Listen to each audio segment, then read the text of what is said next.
Bismillahirrahmanirrahim. Assalamualaikum warahmatullahi wabarakatuh. Alhamdulillahirabbil alamin. Assalatu wassalamu ala asrofil anbiya'i wal mursalin wa ala alihi wa ashabihi ajmain.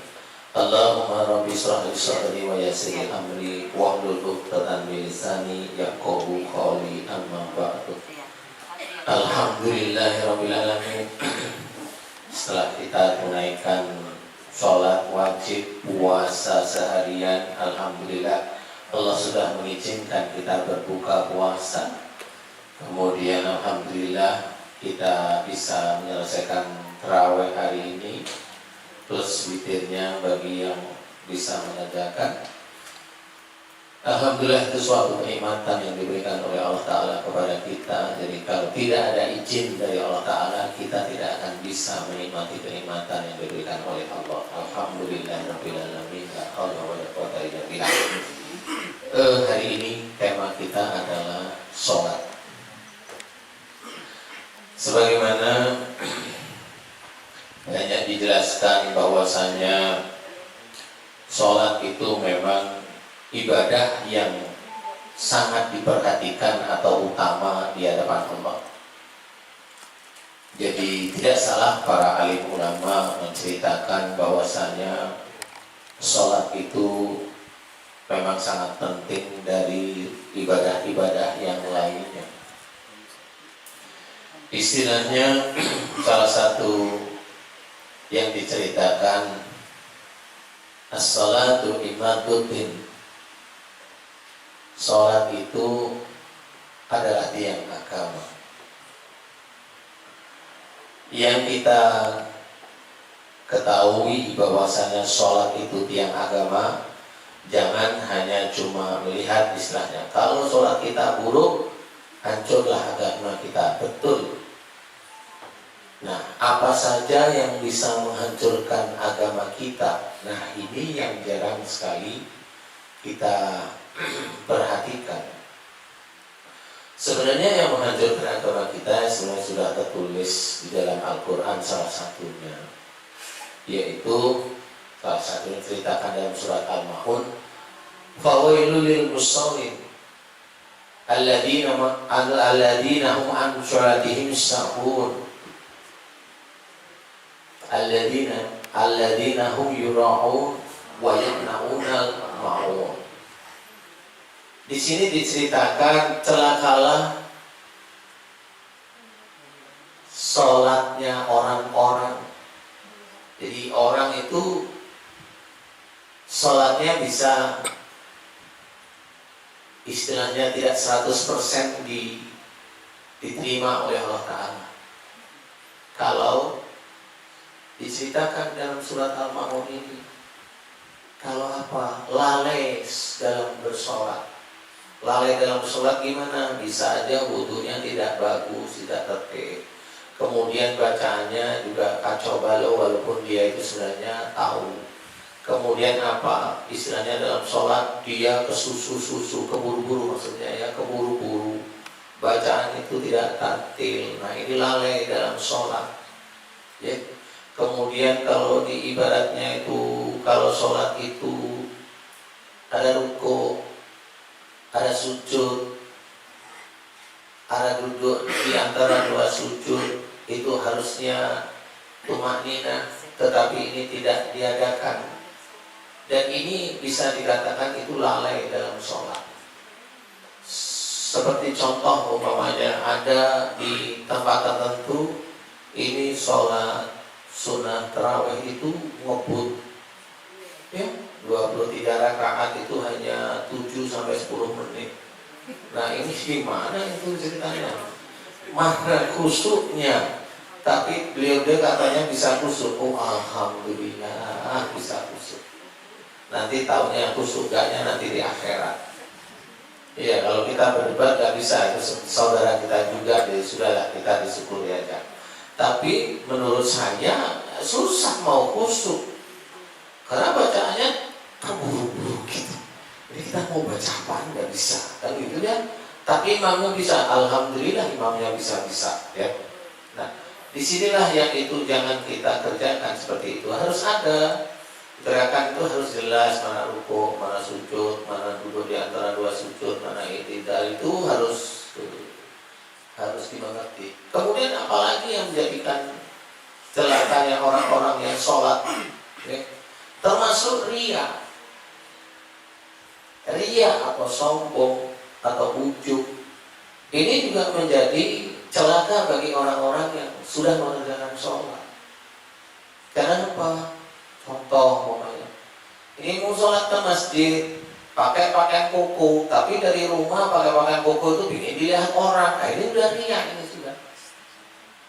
Itu yang sering sebenarnya dialami oleh kita, nggak usah yang jauh-jauh, kita aja. Nah, di situ pasti ada riak. Kemudian apalagi riak yang bagaimana? Kita sudah sering Islam berjamaah di masjid, tapi kalau ada orang yang sholat sendiri, diejek. Di hati ini diejek, diomongin, apa kamu sholat sendiri, begini, begitu, begini. Itu sama sebenarnya dia mau membanggakan kalau dia itu sering berjamaah. Itu juga tidak boleh. Kemudian riak, umpamanya dia itu mengimami suatu suatu majelis, ya, majelis sholat pada waktu itu, sholat maghrib umpamanya. Dia bacaan sholatnya bagus, kita dengarnya bagus, tapi kita nggak tahu kalau dia riak. Nggak taunya di situ ada calon mertuanya, umpamanya. Kita nggak tahu sebenarnya hatinya seperti itu, kita nggak ngerti. Ada juga saking bagusnya bacaan itu, sholat asar bacaannya jahar, itu ada. Nah itu bukan riak, belum tahu aja. Iya, belum tahu ya. Tapi ya kalau belum tahu ya sudah, kita doakan agar diberi hidayah istilahnya. Ya. Jadi kalau yang itu bukan riak. Ya awalnya mau ngimamin boleh lah, tapi setelah ngimamin lupa kalau sholat asar. Jadi ya itu jahar dikeraskan, nah jadi tambah merdu suaranya. Jadi ini harus kita ketahui, apalagi yang menjadikan orang tersebut celaka dalam sholatnya, yaitu tidak mau menolong orang lain, orang-orang miskin, yatim piatu, duafa, orang yang membutuhkan pertolongan, tidak mau menolong. Ini juga sholatnya juga tidak bisa 100% diterima oleh Allah Ta'ala. Nah, hal-hal inilah sebenarnya yang bisa menjadikan as-sholatu imaduddin, sholat itu tiang agama ini nggak kuat. Nah ini akhirnya keropos. Apalagi umpamanya diceritakan dalam salah satu ayat, inna sholata tanha 'anil fahsya'i wal munkar. Sesungguhnya sholat itu mencegah dari perbuatan keji, yaitu perbuatan dolim, dan perbuatan mungkar atau perbuatan tidak baik. Nah, apakah setiap orang seperti kita ini bisa mencegah diri kita dari perbuatan dolim? Atau sholat kita bisa mencegah kita dari perbuatan kita yang tidak baik? Ayo kita berpikir. Perbuatan tidak baik itu yang bagaimana? Omongan kasar itu juga tidak baik. Pikiran yang selalu suudzon juga tidak baik. Ya? Kemudian marah tidak baik, ghibah tidak baik. Apalagi banyak nggak tahu ya yang tidak baik ini ya. Kalau dolim, bunuh orang, mukulin, nah itu dolim ya. Nah kalau yang tidak baik ini, nah ini yang tertutup rapi ini kita tidak tahu. Nah ini harus kita sempurnakan. Makanya kita harus memahami bahwasanya bagaimana kita bisa menjaga sholat kita itu utuh. Media puasa ini adalah media dari Allah Ta'ala untuk agar kita tidak mengumbar nafsu kita. Pikiran kita belajar senantiasa positif. Telinga kita belajar untuk mau menerima nasihat, belajar untuk mau menerima sesuatu yang tidak mengenakan telinga, pikiran, dan hati kita. Telinga kita fungsinya seperti itu. Jadi sesuatu yang enak, terima karena Allah Ta'ala. Sesuatu yang tidak enak datang kepada kita, terima juga karena Allah Ta'ala. Nggak usah pakai marah. Kemudian fungsi mulut, belajar untuk berkata yang lemah lembut, berkata yang penuh manfaat, berkata yang penuh dengan berkah istilahnya. Dan kalau mulut kita itu berkata yang aneh-aneh, kotor, jorok dan sebagainya, memaki dan sebagainya, nah itu nggak bisa. Nah disinilah sebenarnya keutuhan sholat itu bisa kita pelajari dari puasa kita. Kita memang nggak ngomong kotor, tetapi di Facebook ngomongnya begitu. Ya? Kita nggak ngomong kotor, tapi di grup WA ngomongnya kacau, kan gitu ya. Nah di sini juga sama. Mata kita yang harusnya bulan-bulan bagus ini kita pergunakan untuk baca Quran, kita lihat. Yang kita lihat itu malah artis yang hobinya itu bikin sensasi gitu. Kita lihat, itu juga tidak boleh. Itulah sebenarnya. Hal inilah sebenarnya perbuatan tidak baik yang sangat-sangat banyak yang sering kita kerjakan. Nah, kalau sudah seperti itu gimana? Sholat kita bisa menjadi tidak utuh. Jadi sebenarnya inna sholata tanha 'anil fahsya'i wal munkar ini itu sebenarnya memang ini kiasan. Sesungguhnya sholat itu mencegah dari perbuatan keji dan mungkar, perbuatan yang zalim dan perbuatan tidak baik. Tapi kalau seseorang itu dia sholat, kemudian dia itu hobinya fitnah aja gitu, dia merusak. Dia ngomongin orang aja, dia rusak. Dia senangannya ceker-ceker kesalahan orang lain, dia rusak. Nah ini orang maunya kemana? Kita mau kemana kalau sudah kita hobi seperti itu? Susah, karena hati kita itu dengki, iri jadi satu. Sehingga yang kita keluarkan adalah maunya fitnah. Kalau ada orang ngomong baik, maunya dia itu terkalahkan, sehingga akan mencoba mengalahkannya. Itu sudah salah seperti itu. Itu kita manusia. Dan tidak cuma manusia, itu kita sebagai umatnya Rasul, itu kita seperti itu. Nah makanya di sini bagaimana caranya kita itu bisa menjadikan sholat kita itu utuh?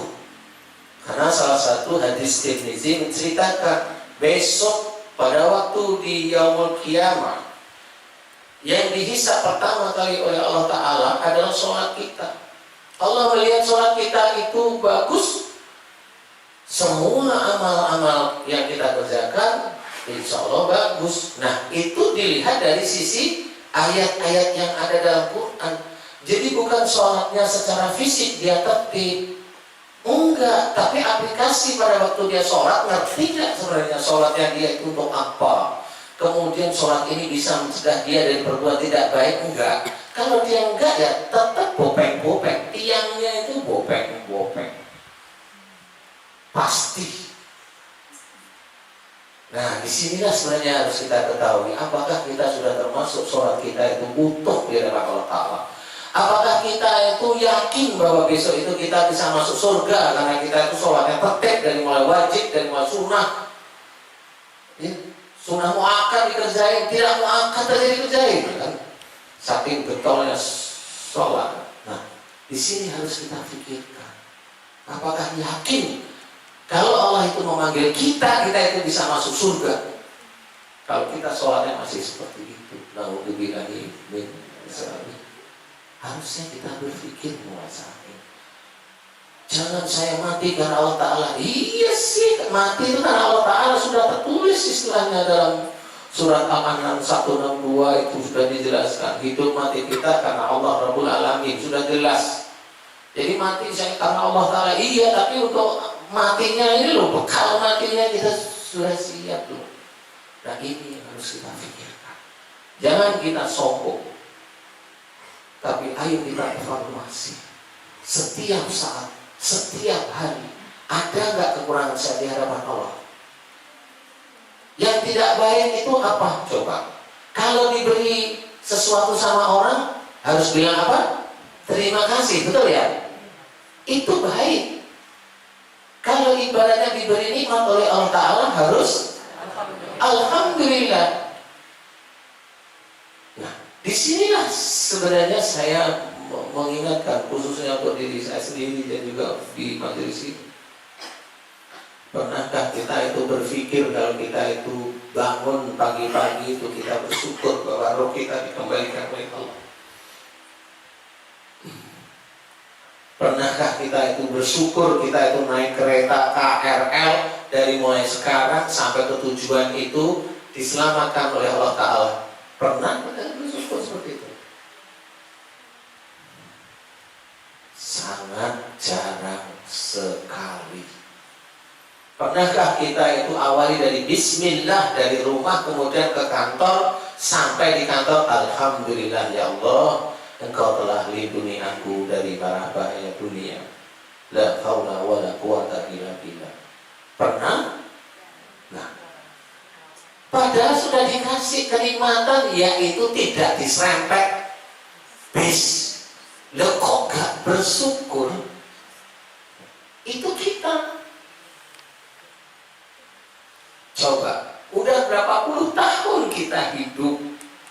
Kapan bersyukurnya kita dari rumah ke sono, dari sono menuju rumah, dari ini ke pasar, dari pasar menuju ini. Aduh, apakah kita yakin bahwa itu dikatakan perbuatan yang kita kerjakan itu adalah perbuatan baik atau tidak baik? Majelis pasti sudah paham. Itu kekurangan. Apakah yakin dengan kita tidak bersyukur sekian puluh tahun itu sholat kita itu masih utuh sebagai tiang agama kita? Pikirkan sendiri. Karena apa? Karena saya mikir sholat saya sudah pusing. Saya harus ngatur satu. Harus diatur, kalau enggak susah. Bagaimana kita itu yang banyak nih? Saya mengamati ada suatu majelis dalam masjid, kemudian ada suatu saudara kita majelis Jumat, kemudian ada saudara kita yang memberikan sedekah di hari Jumat, ya kan banyak nih. Ini jamaah yang baru keluar dari masjid ikut makan, yang saya amati naruh piring itu mulutnya bilang terima kasih Pak, terima kasih Bu. Waduh, itu bisa dihitung jari kita. Naruh aja selesai. Padahal itu kenyangnya dia itu bisa untuk sholat, kenyangnya dia itu bisa untuk ibadah yang lain. Coba sedih. Itu saya ceritakan, saya mati. Begini ya saudara kita. Ayo kita, walaupun majelis ini masih kecil, ayo kita semangatkan. Semua hal yang sudah diberikan oleh Allah Ta'ala itu nikmat. Ada yang tanya, walaupun itu sakit Ustaz, walaupun sakit itu nikmat. Sambil nyengir aja saya.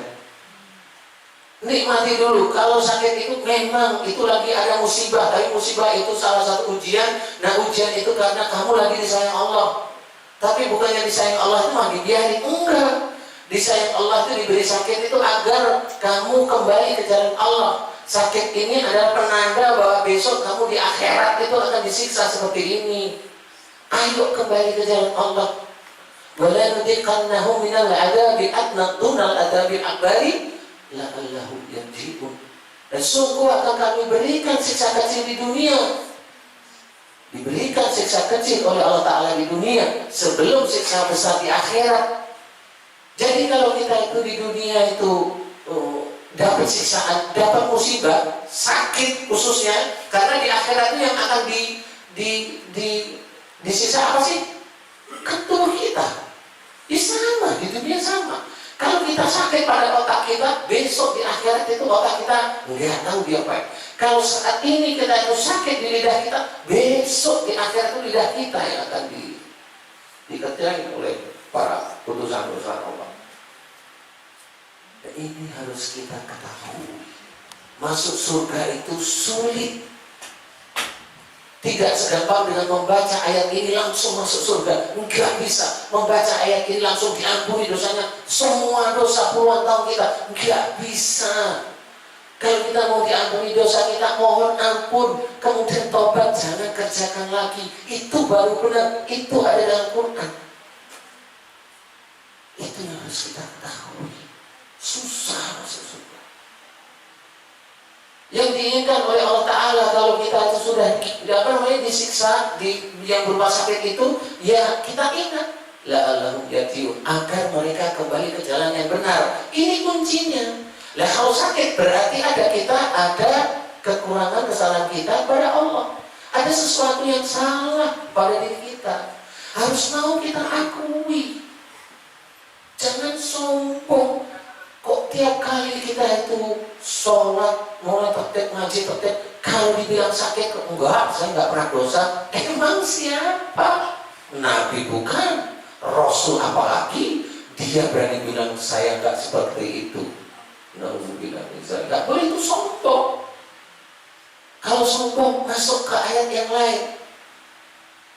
Innal ladzina yastakbiruna an ibadah sayadkhuluna jahannama dakhirin. Jika mereka sombong dalam menyembah kepadaku, sombong dalam menyembah kepadaku, dalam beribadah kepadaku, akan kami masukkan ke dalam neraka dalam keadaan hina. Sudah sangat jelas.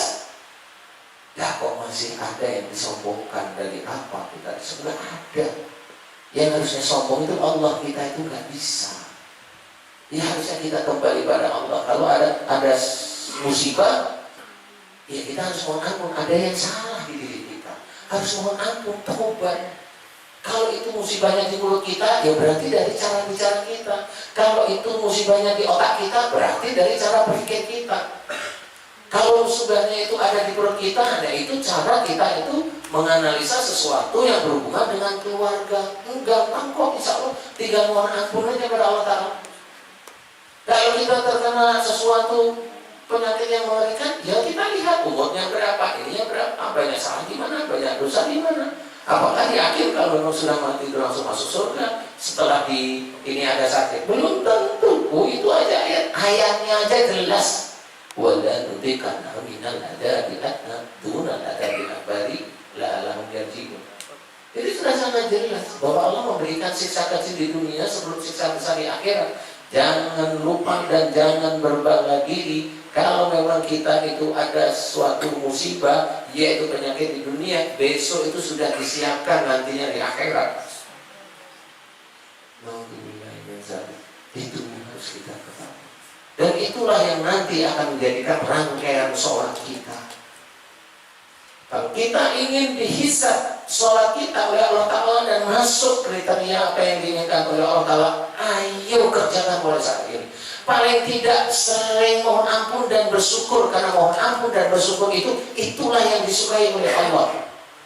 Mohon ampun karena kita banyak salah, lupa, dosa.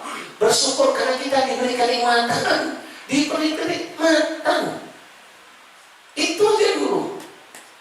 Mohon ampun jarang, bersyukur apalagi, minta sekali. Itulah kita, ya. Nah akhirnya kita nggak ketemu nantinya. Nah, di sini ruang puasa ini sebenarnya kita diminta oleh Allah Ta'ala untuk muhasabah, untuk evaluasi diri kita. Apakah kita sudah banyak salahnya? Apakah kita hanya berhitung dengan kita itu berpuasa kira-kira 29 hari atau 30 hari itu, yakin kita bisa diampuni dosa-dosa kita? Yakin? Belum tentu kalau saya. Karena kita tetap harus mohon ampun kepada Allah Ta'ala. Semua kesalahan ada, saudara-saudara kita, semua kesalahan pada waktu di bulan Ramadan diampuni. Itu namanya kan gitu. Nah kalau saya merkosa istri bapak, diampuni nggak kira-kira? Ayo jawab sekarang. Di bulan puasa. Lalu di bulan puasa itu berhubungan suami istri siang hari aja dilarang. Lah kok ini semua dosa di bulan Ramadan diampuni? Gimana ceritanya?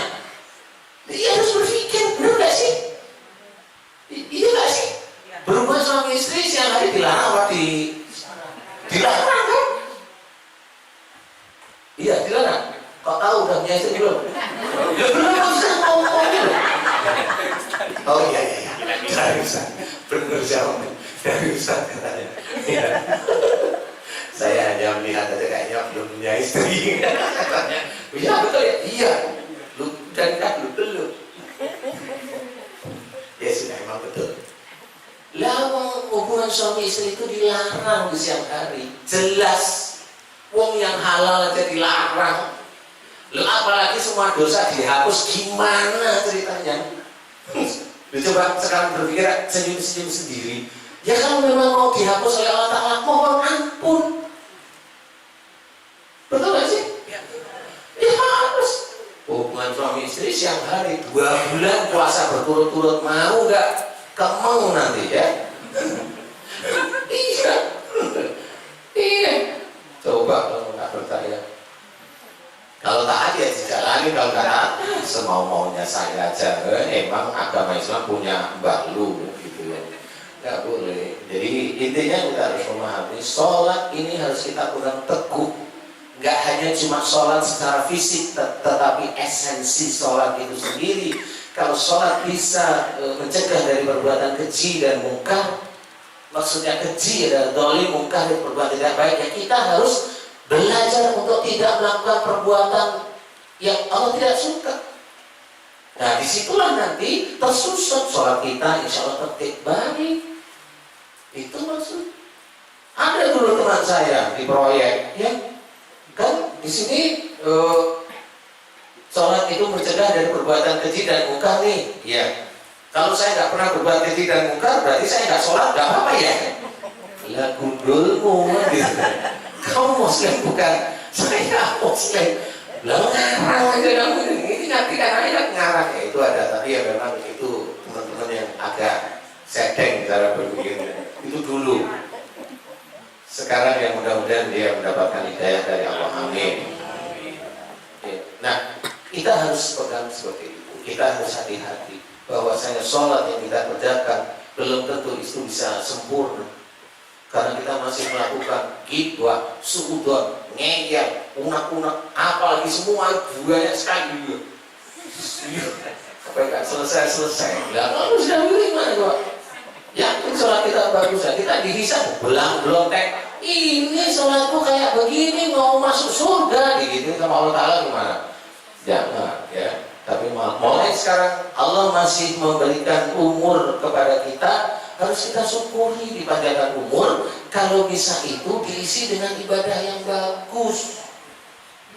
Ya, jangan dipanjangkan umur nongkrongnya di mall. Saya juga sering nongkrong di mall ya. Tapi untuk makan, habis makan pulang. Tapi bukan nongkrong, makanya lihat sana kemari, ya enggak, lihat ya jalan aja. Mau ada orang nggak usah dilihat, nabrak biarin aja gitu. Ya, jadi intinya adalah sesuatu perbuatan tidak baik kita harus benar-benar dijauhkan dari kita. Belajar. Kalau ada orang itu orang biasa, dia merasa hebat daripada orang lain, tuh nih biasanya orang-orang tersebut ini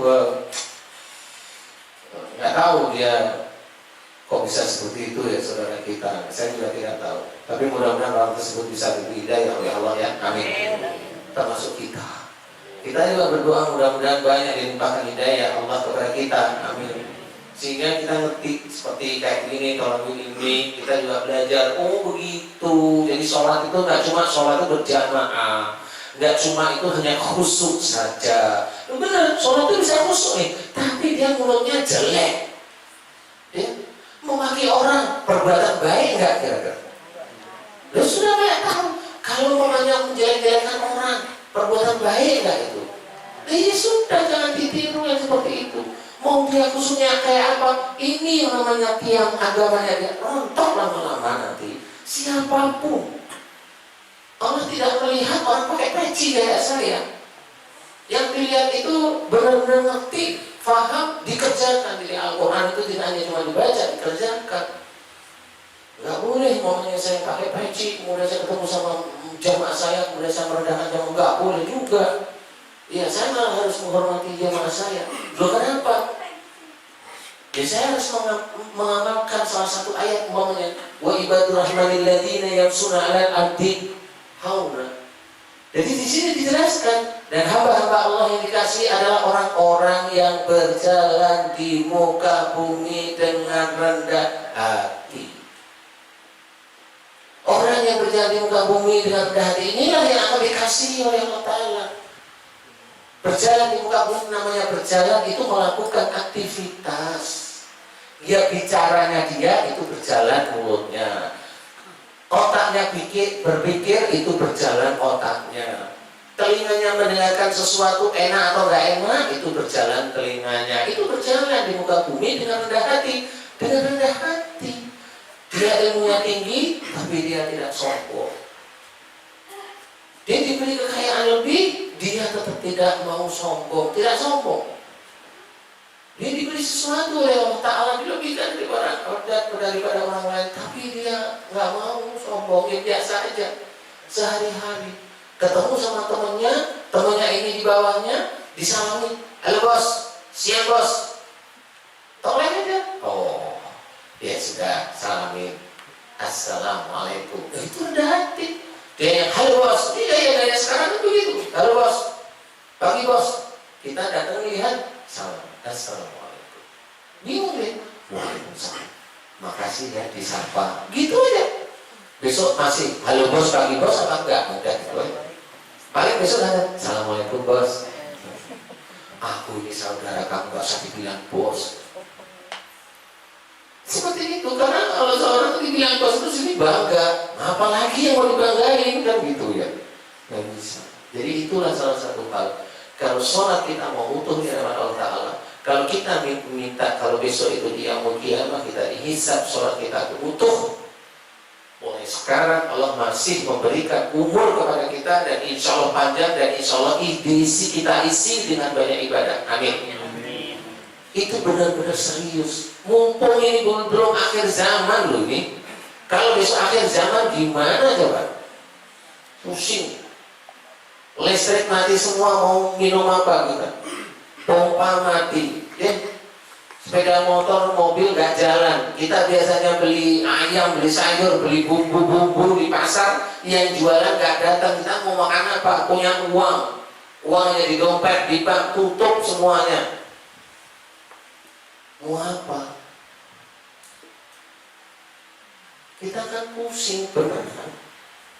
Jadi sebelum itu datang nih, dekat-dekat akhir zaman ini datang, kita rubah iman kita sehingga kita bisa menjadi hamba yang dikasihi oleh Allah. Insya Allah, amin. Kan itu doa kita ya. Harus belajar, semuanya harus belajar. Oh, berarti semua organ dalam tubuh kita itu harus kita belajar. Iya. Bukan Allah itu memberikan mulut itu untuk mencaci maki orang, untuk bodoh-bodohkan orang, goblok-goblokin orang. Gimana? Loh, orang itu siapapun kalau kita bodoh-bodohkan itu marah nggak kira-kira? Marah. Yang nggak marah itu kambing kita bodoh-bodohkan. Benar nggak? Nah kalau kita bodohkan kambing, yuk kita sendiri yang mati sendiri. Ya sudah. Ya kalau orang yang marah, kecuali orang yang memang nggak bisa marah kan gitu ya. Siapa yang tidak bisa marah? Nah itu saya tidak tahu karena relatif orang itu biasanya marah. Nah ini kita harus belajar. Kalau kita mau menegakkan sholat, kalau tiang agama kita kita jaga keutuhannya, ayo mulai sekarang kita belajar menjadi hamba Allah, umatnya Rasul yang senantiasa berbuat baik, berakhlak mulia. Jangan hanya kita itu bangga dengan Rasul, tapi diri kita sendiri masih belontek. Boleh kita bangga sama Rasul. Oh, Rasul itu kalau berkata-kata sopan, halus. Kita habis ngomong begitu, ngomong kasar lagi. Aduh ya Allah, inilah namanya hamba Allah yang masih terpikirkan. Bapak Ibu jamaah yang dirahmati oleh Allah, amin. Kita senantiasa harus bisa menjaga bagaimana sholat ini bisa bagus di hadapan Allah Ta'ala. Tidak hanya kita belajar khusyuk, tetapi kita belajar banyak. Sholat itu harus kita pegang, dan kita harus sudah melakukan ibadah-ibadah.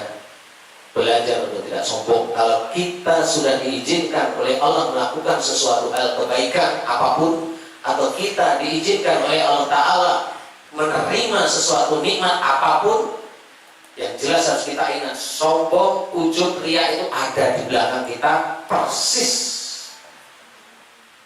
Biasanya kita habis bisa melakukan sesuatu, nih mulut ini gak kuat nih mau sombong, mau ujub, gak kuat nih mulut, ngomong aja mau gatel ini mulut, gak ada ulatnya tapi gatel mau ngomong, bukan gatel mau ngukur. Itu kita, saya sendiri maksudnya ya, termasuk saya. Astagfirullahaladzim, ya Allah, jaga saya ya Allah, ampuni saya ya Allah. Jadi itu kita sebenarnya, kita harus memahami mulai sekarang. Ayo kita jadikan diri kita itu seorang hamba Allah yang dikasihi oleh Allah Ta'ala, berjalan di muka bumi dengan rendah hati. Kalau kita ditinggikan oleh Allah Ta'ala tentang ibadah kita, yuk kita pura-pura ibadah kita itu biasa aja. Kalau kita diberi kekayaan oleh Allah Ta'ala, yuk kita pura-pura kekayaan itu ya biasa-biasa. Kalau kita ditinggikan badan kita, yuk kita bungkuk terus saja sampai pegel. Enggak, kalau itu tinggi ya biasa aja. Ini tinggi badan maksudnya, ya. Terlalu tegang diri saya selingi dengan ini, saya ajak ketawa kayak tegang semua. Ini takut masuk neraka ya kayaknya ya. Enggak usah ibu bapak, saya juga takut. Aduh, dari tadi itu deg-degan ini mau ngomongin masalah sholat. Ngomong salah mulu. Takut sebenarnya. Astagfirullahaladzim. Nah, Bapak Ibu jamaah yang dirahmati oleh Allah, alhamdulillah, mudah-mudahan ilmu ini bisa dipahami dan bisa diyakini ya. Kemudian ayo kita amalkan. Apa dulu yang diamalkan? Dari mulai belajar berkata yang baik, kemudian berpikir yang baik, jangan emosi, jangan marah. Kalau sudah terlanjur marah, banyak-banyak mohon ampun seperti itu. Mudah-mudahan dari sanalah kita nanti terpilih menjadi orang-orang yang dikasihi Allah. Amin. Amin. Mau bertanya silakan. Ada mau bertanya? Ada. Oh silakan. Namanya, dari mana asalnya? Assalamualaikum Pak Ustadz. Waalaikumsalam warahmatullahi wabarakatuh. Nama saya Indah, asalnya dari Bali. Alhamdulillah kedatangan tamu dari Bali ini, jauh-jauh ke Jakarta. Silakan Bu Indah. Ya, alhamdulillah Pak Ustadz, saya berkesempatan untuk bisa ikut di sini. Tadi dibahas tentang sholat, yang mana setiap kali saya sering disarankan oleh Pak Ustadz juga untuk kalau kita memohon itu dengan lemah lembut. Karena sering saya ini kan gayanya gaya busuk-busuk gitu. Sangat sulit untuk lemah lembut. Terus padahal di dalamnya itu, kalau termasuk di dalamnya adalah kelalaian. Kelalaian sholat itu kan juga salah satunya, misalnya saya sholatnya terburu-buru. Kalau sholatnya misalnya juga dalam keadaan yang gak konsentrasi. Bagaimana caranya supaya bisa kita lemah lembut sehingga bisa tercapai bukan kelalaian, bukan lalai di dalam sholat.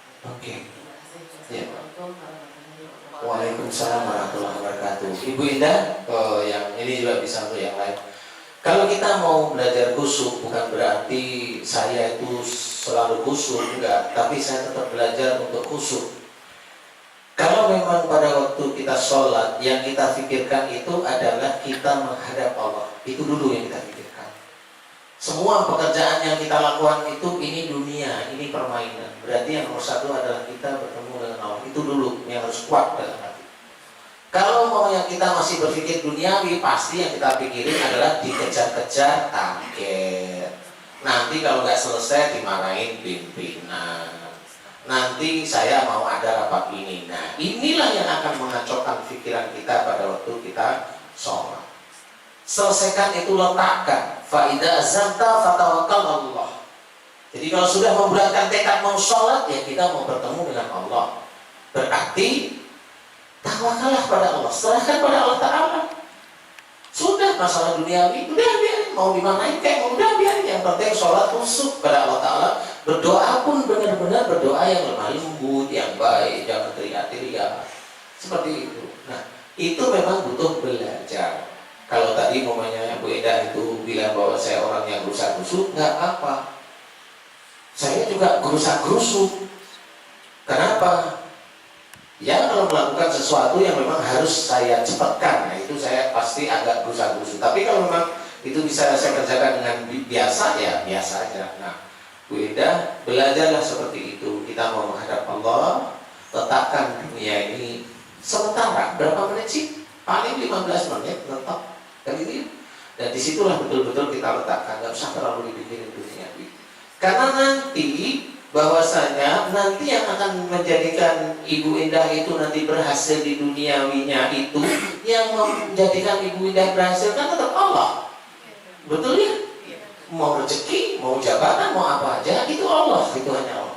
Nah, pada waktu kita menghadap, itulah letakkan semua kehidupan dunia. Ini sudah kita sholat. Mau gedor pintunya, ya kita belajar khusyuk, belajar untuk tenang. Khusyuk yang bagaimana, yang hebat itu susah kita. Kalau saya malah mengatakan khusyuknya itu begini aja, ya sudah ambil air wudhu yang jelas, benar, ya. Kemudian kita itu takbiratul ihram, mengawali sholat. Kemudian bacaan-bacaan sholat itu, umpamanya bacaan sholat kita itu sir, ya kita tetap mendengar sendiri bacaan sholat, tapi nggak keras, hanya kita sendiri mendengar. Dan jelas tartil. Nah itulah insya Allah kalau itu sampai salam kita bisa, insya Allah itu yang namanya khusyuk. Jadi itu insya Allah namanya khusyuk yang paling ringan itu. Karena di balik itu nanti kita tiba-tiba mikir ini, mikir itu. Nah itulah yang susah. Coba belajar dari keadaan seperti itu.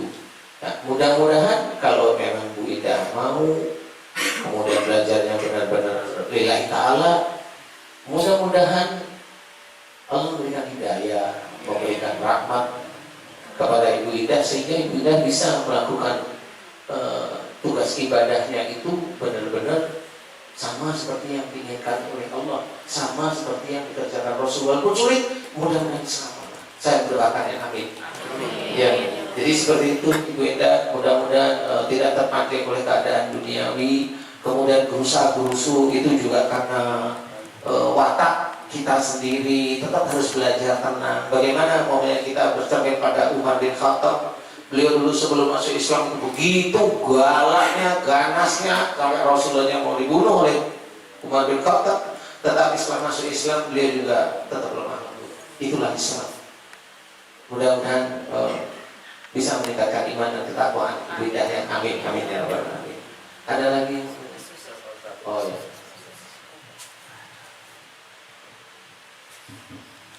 Assalamualaikum warahmatullahi wabarakatuh. Waalaikumsalam warahmatullahi wabarakatuh. Terima kasih atas kesempatan yang diberikan kepada kami. Kami akan menanyakan sedikit pada saat itu begini. Dalam Al-Baqarah 45 itu disebutkan, jadikanlah sabar dan sholat sebagai penolongnya. Bagaimana terminologi ayat ini terhadap dua hadis yang Pak Ustadz sebutkan tadi? Apakah kalau saya sudah menjadi orang yang sabar, berarti saya sudah menegakkan agama Allah? Kemudian penolongnya itu hubungannya bagaimana Pak Ustadz? Itu pertanyaan kami, mudah-mudahan bisa bermanfaat untuk kami dan teman-teman. Assalamualaikum warahmatullahi wabarakatuh. Waalaikumsalam warahmatullahi wabarakatuh. Ya, jadikanlah sabar dan sholat itu sebagai penolong. Maksudnya adalah mintalah pertolongan kepada Allah dengan sabar dan sholat. Wasta'inu bis-sabri was-sholat. Jadi kalau kita itu benar-benar bersandar kepada Allah Ta'ala, memohon pertolongan kepada Allah Ta'ala ini dengan sabar dan sholat, yang harus kita ketahui adalah kita ada masalah dulu. Masalah ini bisa menjadikan hati kita, pikiran kita kacau, pasti masalah. Nah kemudian ayat inilah masuk, atau kita masuk pada ayat ini, atau kita mengimani ayat ini, kita pergunakan untuk menjadi sesuatu acuan.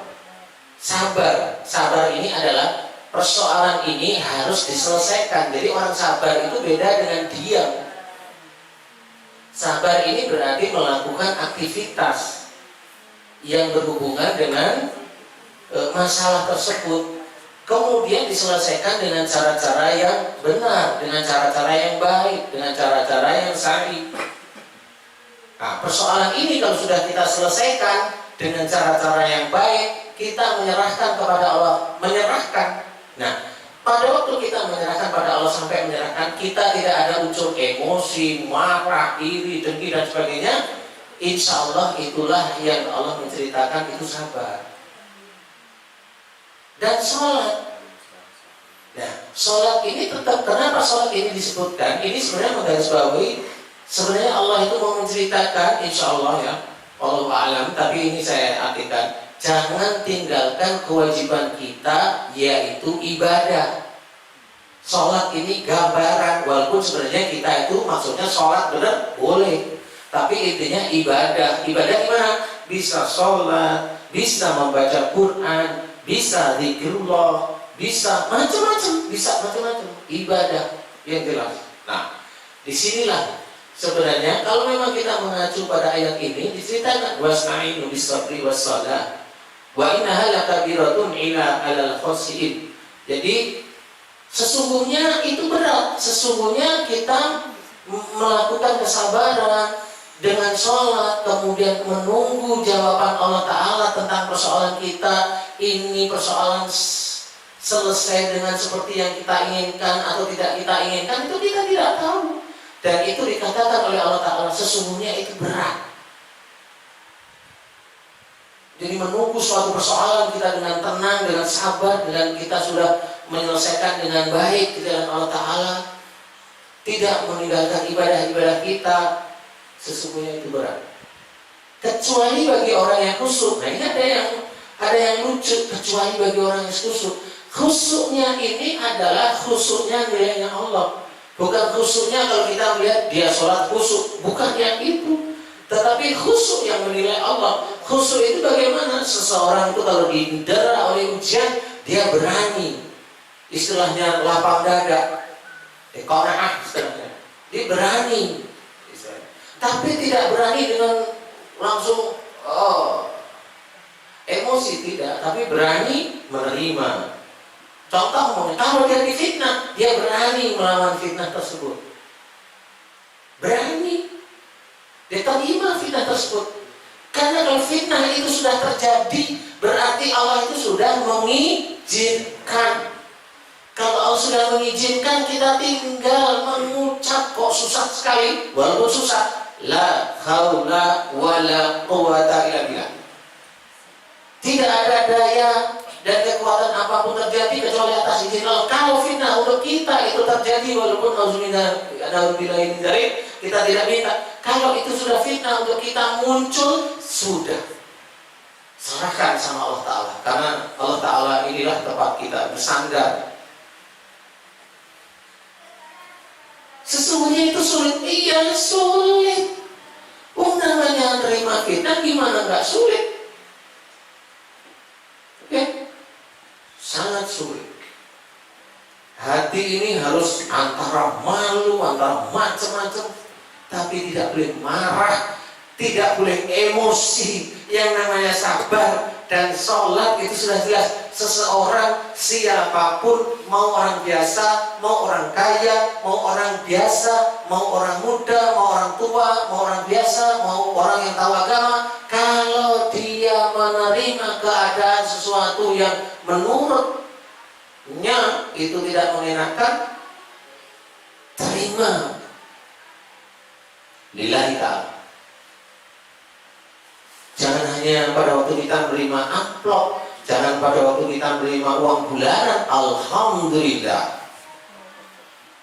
Tapi Rasul tidak mengajarkan pada waktu Rasul berdoa kepada Allah Ta'ala belum dikabulkan dan diberikan sesuatu yang tidak sesuai dengan apa yang didoakan oleh Rasul, Rasul tetap berdoanya, mensyukurinya tetap alhamdulillahirabbil alamin, la haula wala quwata illa billah. Ini yang terbaik untukku, karena Allah sudah mengizinkan. Jelas sesuatu terjadi ini tidak akan ada kecuali atas izin Allah. Nah, kecuali orang-orang yang khusyuk, khusyuk ini ada pada Allah. Kalau orang itu masih emosi, masih marah, masih begini, Nah itu sudah ketahuan belum khusyuk menurut saya. Karena menurut Allah kan saya tidak tahu, itu menurut saya lah kan jadi gak sabaran kan. Siapapun orangnya, mau ibu-ibu, mau bapak-bapak, mau anak muda diputus pacarnya, anak muda yang pacarnya itu selingkuh sama orang lain, iya sudah siap-siap itu diterima aja. Daripada nanti itu pacarnya jadi istrinya selingkuh sama orang lain, bener gak sih? Wah betul betul sekali. Ini ada cerita mas ya. Nah, itu diterima ikhlas tidak Allah yakin.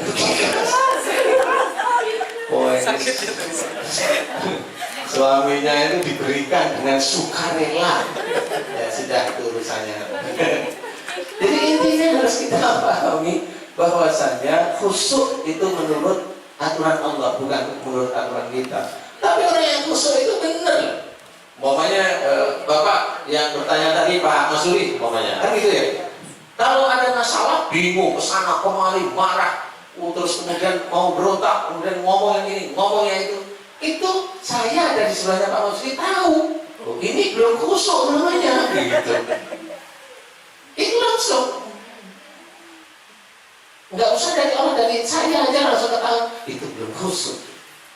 Menurut dia itu berat, padahal menurut saya enggak. Sebenarnya ujian itu kan sudah disesuaikan orang per orang itu kan. La yukallifullahu nafsan illa wus'aha, sudah jelas. Dan Allah tidak akan membebani seseorang kecuali dengan kesanggupannya, sudah jelas.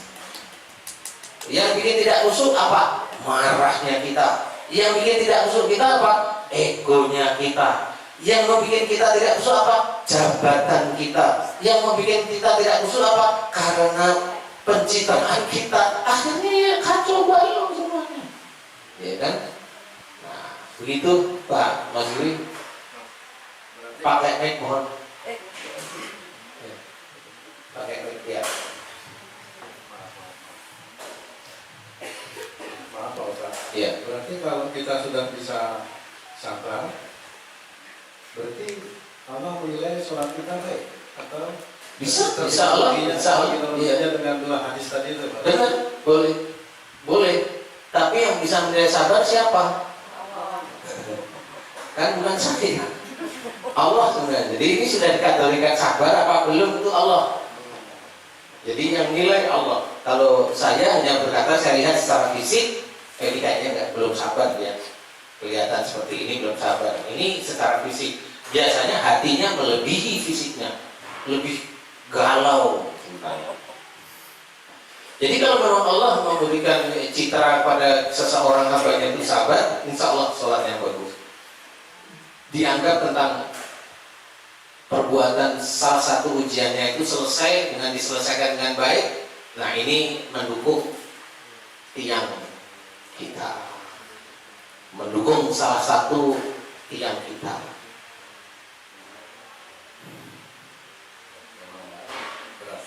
Ya alhamdulillah, saya sendiri bilang berat apalagi Pak Masud ya.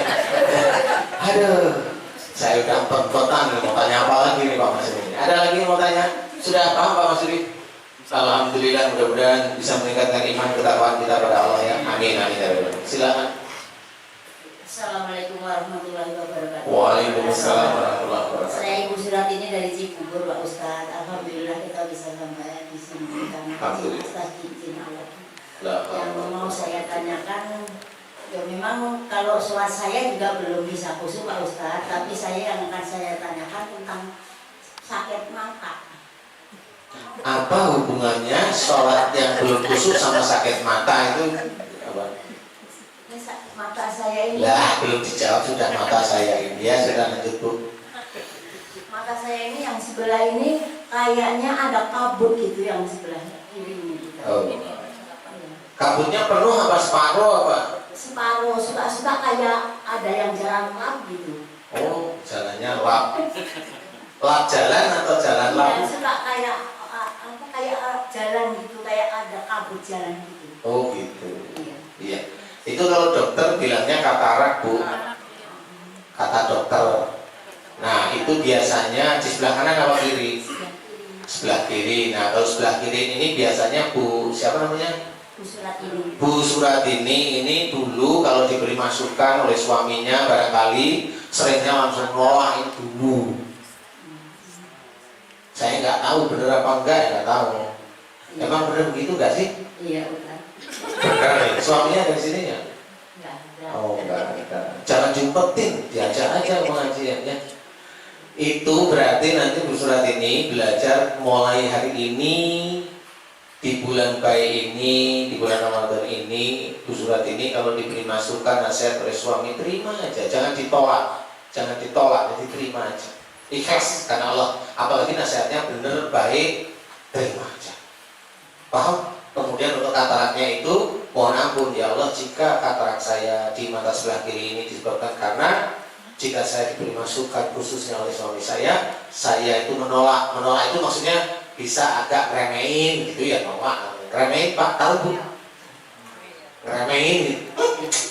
Tapi apa? Nah itu remehin. Itu ya bisa jadi katarak, insya Allah.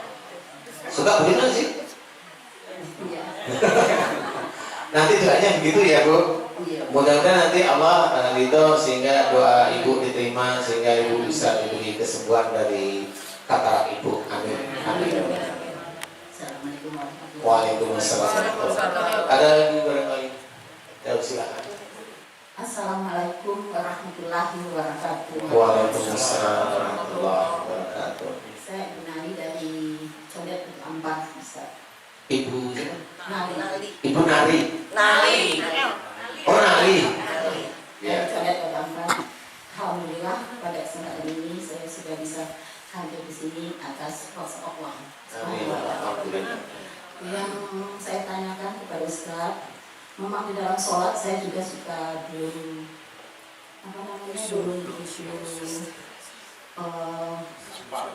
kusuk, suka lupa Ustaz. Jadi saya itu kalau sholat, sebelum sholat itu saya udah tentukan dulu nih sholat 4 rakaat. Nah, pada rakaat pertama saya baca ayat ini, pada rakaat kedua saya baca ayat ini. Apakah itu boleh? Boleh insya Allah. Oh, ya, itu yang saya tanyakan. Jadi supaya saya Hafal gitu ya. Iya, jadi Sudah sampai rakaat berapa? Gitu. Enggak supaya selalu lupa kan gitu rakaat. Oh iya, sama Bu saya bilang. jadi saya sebelumnya saya tentukan dulu gitu. Oh boleh, insya Allah boleh. Karena biasanya begitu itu takut nggak hafal rakaat sebenarnya. Boleh, nggak apa-apa. Insya Allah boleh. Terima kasih. Iya. Ada lagi? Oh ini Mas. Silakan. Yusas. Oh boleh. Assalamualaikum warahmatullahi wabarakatuh. Waalaikumsalam warahmatullahi wabarakatuh. Alhamdulillah, terima kasih atas kesempatan yang diberikan. Yang saya mau sampaikan adalah hal-hal yang tadi terkait dengan latihan hari ini, Ustaz. Tadi diskusi dengan para asal tadi. Yaitu pertama mengenai kebetulan juga pertanyaan dari saya maupun beberapa rekan-rekan yang waktu tausiah Ustaz sebelum Ramadan yang mengatakan bahwa ada hadis yang menyatakan turunnya benda-benda langit tersebut. Ini kami ingin mengetahui hadis tersebut secara lengkapnya kalau memang hal tersebut ada, Ustaz. Yang kedua, sharing mengenai kebetulan sholat ini jadi tematika pas persis tadi diskusi mengenai kalau sholat itu niatnya memang harus dibaca atau enggak, karena saya ingat juga diberitahu dulu sama Mas Eko bahwa ternyata sholat itu yang benarnya insya Allah adalah nggak perlu lagi membaca nama itunya lagi, sudah dibaca dari waktu Allah membacanya ketika kita mau wudhu insya Allah, dan itu pun juga tanpa bismillah lagi waktu sholat juga insya Allah udah baik gitu. Jadi mohon penjelasannya, mungkin ada juga hal-hal yang mungkin apalagi yang memang khawatir dilarang kita ketika lagi sholat supaya sholat kita sah juga. Oke. Terima kasih. Iya. Assalamualaikum. Waalaikumsalam warahmatullahi wabarakatuh. Jadi saya akan menjawab tentang niat sholat yang tadi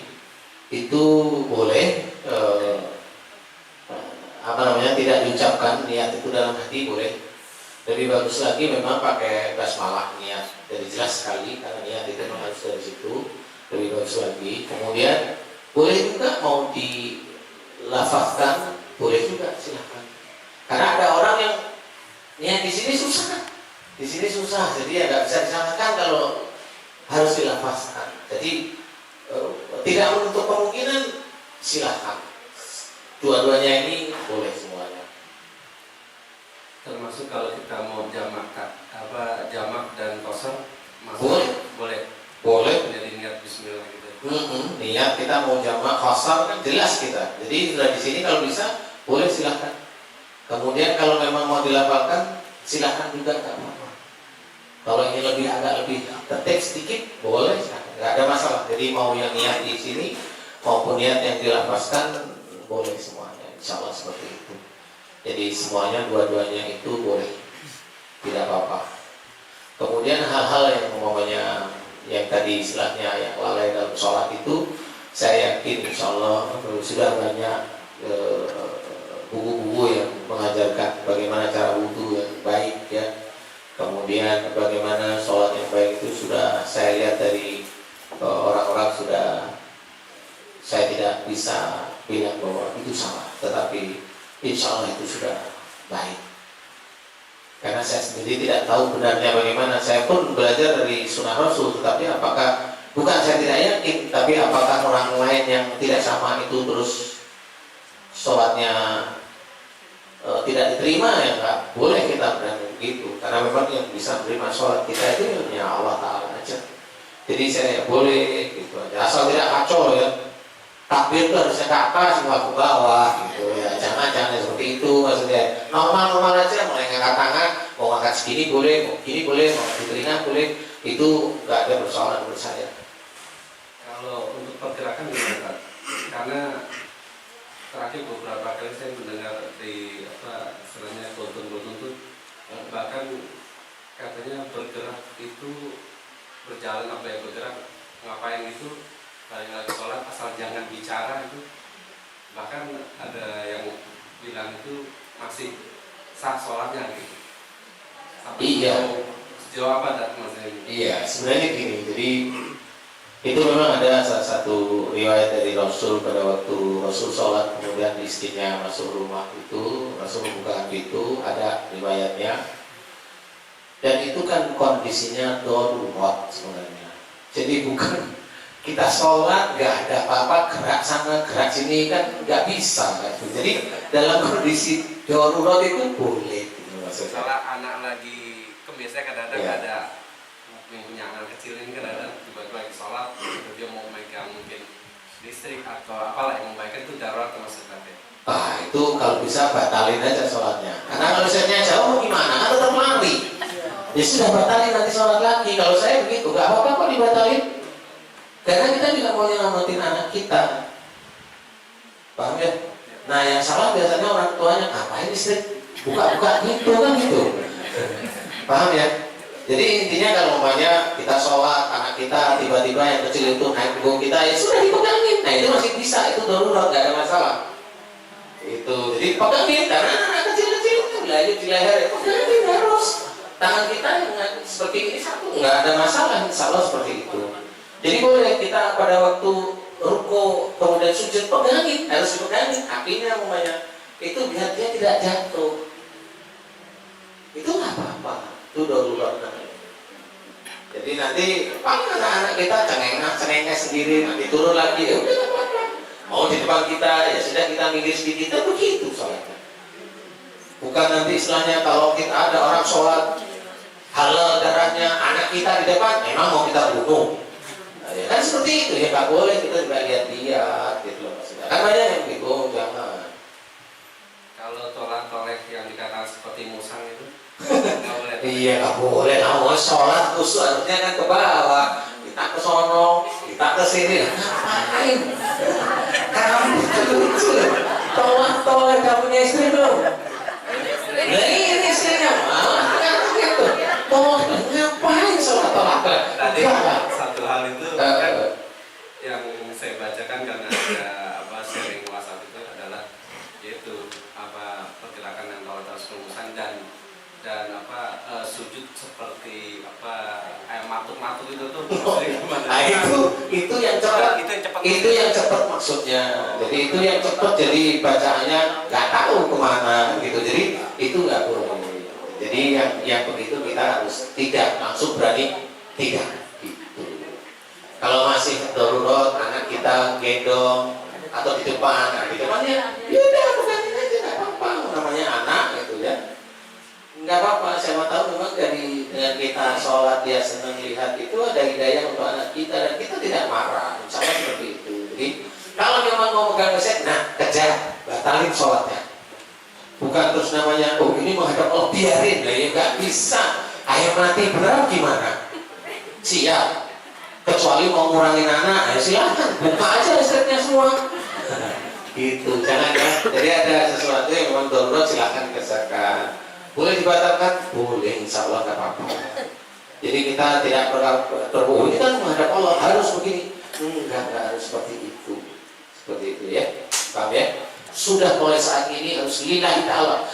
Mau datang ke pengajian lillahi ta'ala, mau sholat lillahi ta'ala. Jangan kita hanya sholat duha, kita hanya ingin kaya. Sholat yang ingin kaya itu tidak diterima oleh Allah Ta'ala.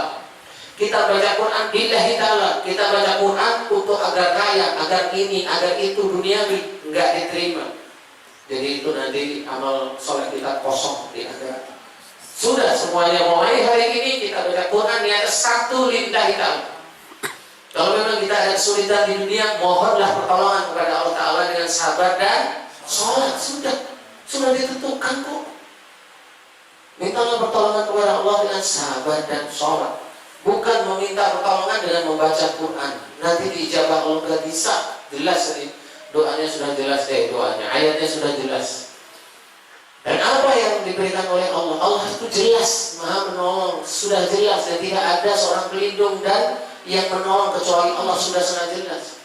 Tidak ada yang melindungi mau Quran, bukan Quran yang melindungi, Allah yang melindungi. Bukan. Kalau anak kita berhasil, wah ini sholat sunat tahajud saya yang saya gedu, oh seminggu ini sehingga anak saya itu diterima ke perguruan tinggi hebat. Bukan tahajud kita, tapi itu atas izin Allah Ta'ala semata. Kita tidak tahu ibadah kita itu rusak atau tidak, kita tidak tahu, tapi kita harus belajar untuk baik, belajar untuk baik, belajar untuk baik.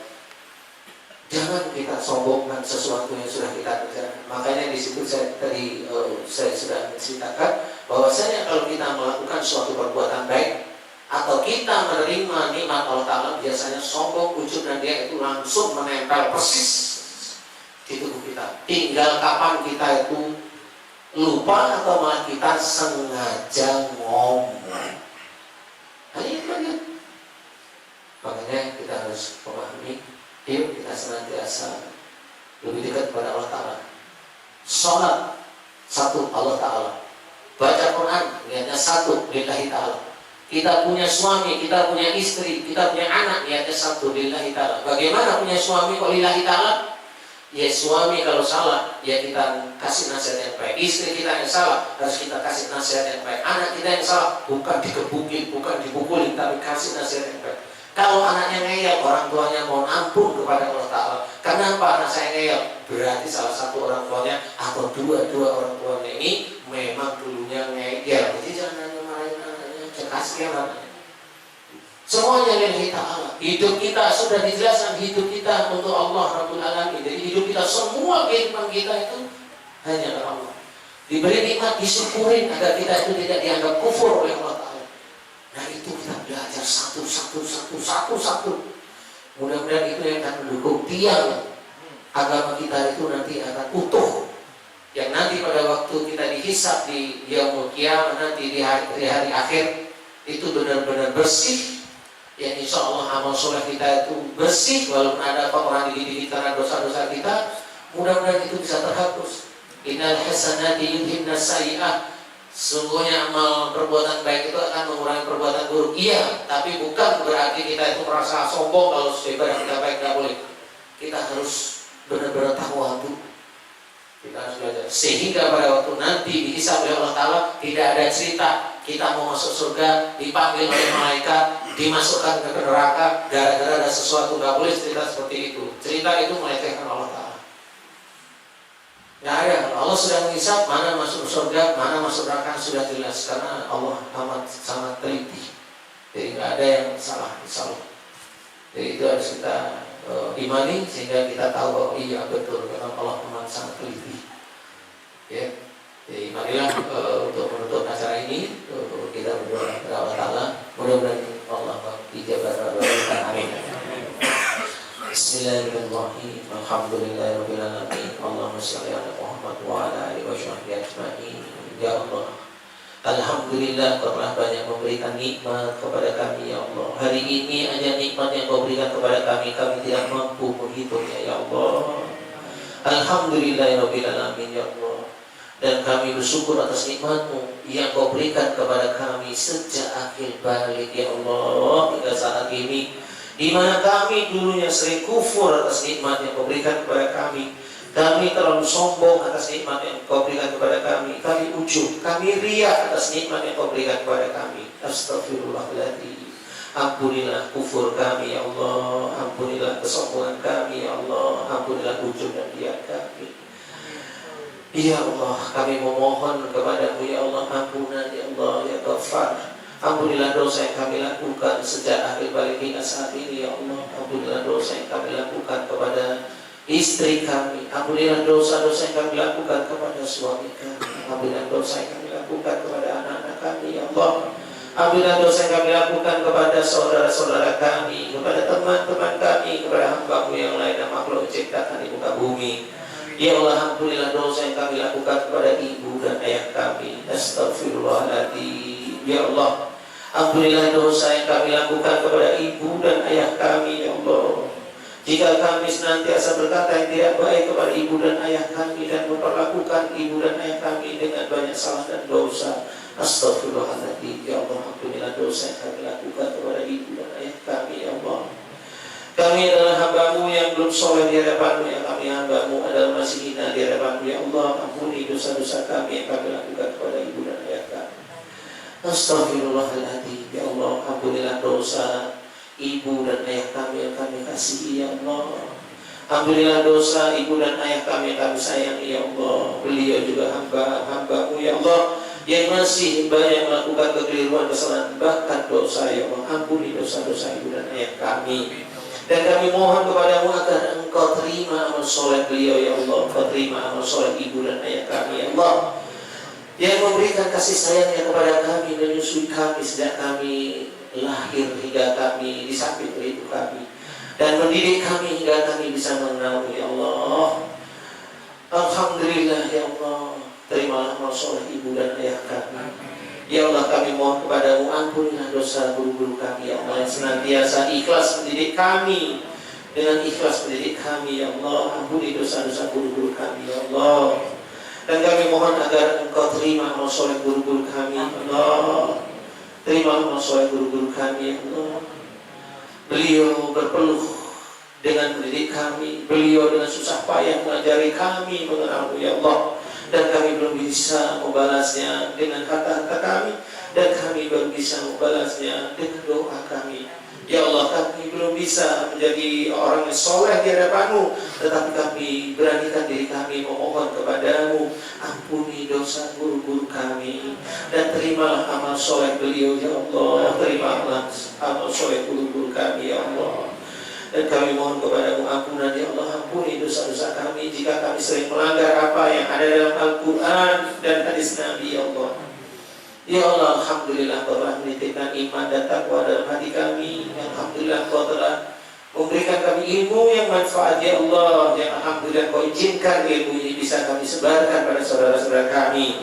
Ya Allah, alhamdulillah Kau telah banyak memberikan kepada kami nikmat dan rezeki ya Allah. Ya Allah, alhamdulillah Kau telah mengizinkan kami menjalankan syariat-Mu yang ada dalam Quran dan hadis Nabi ya Allah. Ya Allah ya Razak, mudahkanlah kami mencari rezeki yang halal dan thayyib di dunia ini ya Allah, agar kami tenang dan tentram hati kami ya Allah, dan sebagian kami berikan di jalan ya Allah. Amin. Ya Allah ya Fattah, mudahkan kami belajar kebenaran dari Al-Quran dan hadis Nabi ya Allah, sehingga kami bisa menjalankan dengan istiqamah. Ya Allah, amin amin ya rabbal alamin. Ya Allah, kami memohon kepadamu, limpahkanlah hidayahmu kepada kami dan tingkatkan ketakwaan kami kepadamu ya Allah. Kami memohon kepadamu ya Allah, senantiasa Engkau mudahkan segala urusan dunia kami dan akhirat kami ya Allah. Mudahkanlah segala urusan dunia dan akhirat kami ya Allah. Mudahkanlah segala urusan dunia dan akhirat kami ya Allah. Hanya kepadamu lah kami menyembah dan hanya kepadamu lah kami meminta pertolongan. Rabbana atina fid dunya hasanah wa fil akhirati hasanah wa qina adzabannar. Walhamdulillahirabbil alamin. Alhamdulillahirabbil alamin. Bapak Ibu yang dirahmati oleh Allah, amin. Mudah-mudahan doa kita dijawab oleh Allah, amin. Dan kami mohon maaf jika ada kata-kata yang tidak pantas saya keluarkan, itu karena saya dan manusia biasa yang masih penuh dosa. Dan jika ada kebenaran itu tidak lain atas izin Allah Ta'ala semata. Terima kasih. Mudah-mudahan hari ini ilmu yang kita terima bisa meningkatkan iman kita kepada Allah Ta'ala dan meningkatkan ketakwaan kita kepada Allah Ta'ala. Alhamdulillahirabbil alamin. La haula wala quwata illa billahil aliyyil azim. Terima kasih. Wassalamualaikum warahmatullahi